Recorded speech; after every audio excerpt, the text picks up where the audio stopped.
অস্ট্রেলিয়ার কাছে ম্যাচ হারার পর অনেক বেশি রেগে যায় রোহিত শর্মা। এবার বিরাট কোহলির দুর্বল ব্যাটিং এবং শুভমান গিলের দুর্বল অধিনায়কত্বকে লক্ষ্য করে যা বলল তার কথাগুলো শুনে আপনার মেরুদণ্ডে কাঁপুনি এনে দেবে। আজ ভারতের হয়ে সবচেয়ে বেশি রান করা প্রাক্তন ভারতীয় অধিনায়ক রোহিত শর্মা গিলের অধিনায়কত্বে যথেষ্ট সমর্থন থাকা সত্ত্বেও ভারতীয় ক্রিকেট দলের পরাজয় দেখেছিলেন, কিন্তু তারপরেও ভারতীয় ক্রিকেট দল জিততে ব্যর্থ হয়। শেষ পর্যন্ত রোহিত শর্মা অনেক বেশি রেগে যায় এবং তিনি যা বলেছিলেন তা আপনাকে হতবাক করে দেবে। রোহিত শর্মা কি বললেন আমরা আপনাকে তার বক্তব্যের সম্পূর্ণ ভিডিও দেখাবো। তবে তার আগে আপনি যদি রোহিত শর্মাকে শুভমান গিল এবং বিরাট কোহলির চেয়েও ভালো খেলোয়াড় এবং ভালো অধিনায়ক মনে করেন তাহলে ভিডিওটি লাইক করতে ভুলবেন না। টসে জিতে অস্ট্রেলিয়ার অধিনায়ক মিচেল মার্শ ভারতকে প্রথমে ব্যাটিংয়ে পাঠান, কিন্তু শুরুটা একেবারেই ভালো হয়নি ব্লু ব্রিগেডদের, যাতে দল 264 রানে ইনিংস শেষ করতে পারে। এরপর রান তাড়া করতে নেমে অস্ট্রেলিয়ার শুরুটা মন্থর হয়। অধিনায়ক মিচেল মার্শ মাত্র 11 রানে আউট হন, ট্রাভিস হেডও 28 রানেই আউট হন। তবে ম্যাচে ফেরান ম্যাথিউ শট 78 বলে 74 রান করেন। শেষ পর্যন্ত অস্ট্রেলিয়া মাত্র 5 উইকেট হারিয়ে 50 ওভারে 265 রান তাড়া করে জয় নিশ্চিত করে। এই ম্যাচে ভারতের ব্যাটিংয়ের মধ্যবর্তী ধাক্কা এবং বোলিংয়ের নিয়ন্ত্রণের অভাবই মূল চ্যালেঞ্জ ছিল। বন্ধুরা, ম্যাচের স্পিরিট দেখলে বোঝা যায় ভারত লড়াই করেছে শেষ পর্যন্ত, কিন্তু অস্ট্রেলিয়ার ধৈর্য আর দক্ষতা তাদের জিতিয়েছে। এই ম্যাচ হারার পর রোহিত শর্মা তিনি তার বয়ানে বলেছেন, মনে হচ্ছে আমাদের ধৈর্য ভেঙে গেছে। আমরা দেশের জন্য এত ইনিংস খেলেছি, কঠোর পরিশ্রম করেছি, অধিনায়কত্বে অবদান রেখেছি, তবুও হেরে গিয়েছি। এটা পুরো দলের ব্যর্থতা নয়, বরং কিছু নির্বাচিত খেলোয়াড়ের কারণে আমরা হেরেছি। একবার ভাবুন, অস্ট্রেলিয়া মাত্র 2 উইকেটে জিতেছে, আমাদের হারার কোনো কারণই ছিল না। আমরা সহজেই এই ম্যাচ জিততে পারতাম।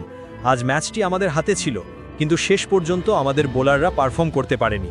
আর টপ অর্ডার, বিশেষ করে বিরাট কোহলি এবং শুভমান গিল যথেষ্ট পারফর্ম করেনি। একটি ম্যাচে টপ অর্ডার, মিডল অর্ডার এবং টেল এন্ডের সবাইকে ভালো করতে হয়। ব্যাটিং শক্তিশালী থাকলে বোলাররাও স্কোর রক্ষা করতে পারে। আমাদের কাছে এই পরিস্থিতি খুবই হতাশাজনক।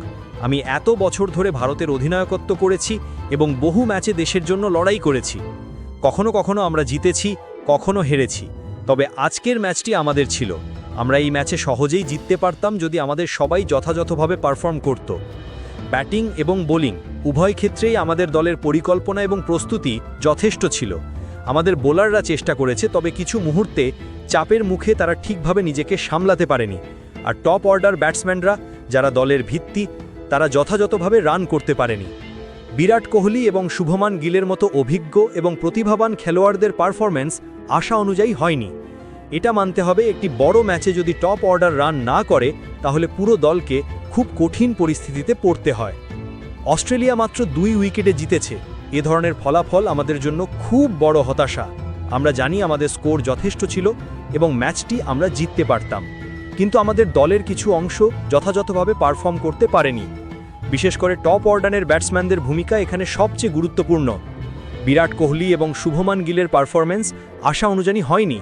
তাদের ইনিংস যদি ভালো হতো তাহলে বোলাররাও আরও আত্মবিশ্বাসী হয়ে খেলতে পারত, আর পুরো দল একটি শক্তিশালী মনোবল নিয়ে খেলতে পারত। শেষ কথা, আজকের এই হারের মাধ্যমে আমরা শিখেছি যে ক্রিকেটে কোনো কিছুই স্থায়ী নয়। বিজয় আসে এবং যায়, তবে গুরুত্বপূর্ণ হলো আমাদের শেখার মানসিকতা। আমাদের টপ অর্ডার ব্যাটসম্যানদের পারফর্ম করা অত্যন্ত জরুরি। মিডল অর্ডার এবং টেল এন্ডও যথাযথভাবে রান করতে হবে। ব্যাটিং শক্তিশালী হলে বোলাররা নিজেদের সেরাটা দিতে পারে। আজ আমরা হেরেছি, তবে আগামী ম্যাচে আমরা আরও শক্তিশালী হয়ে ফিরে আসব। আমরা জানি হার মানা শিক্ষার একটি অংশ। আমরা আমাদের ভুলগুলো শিখব এবং ভবিষ্যতে আরও ভালো পারফর্ম করব।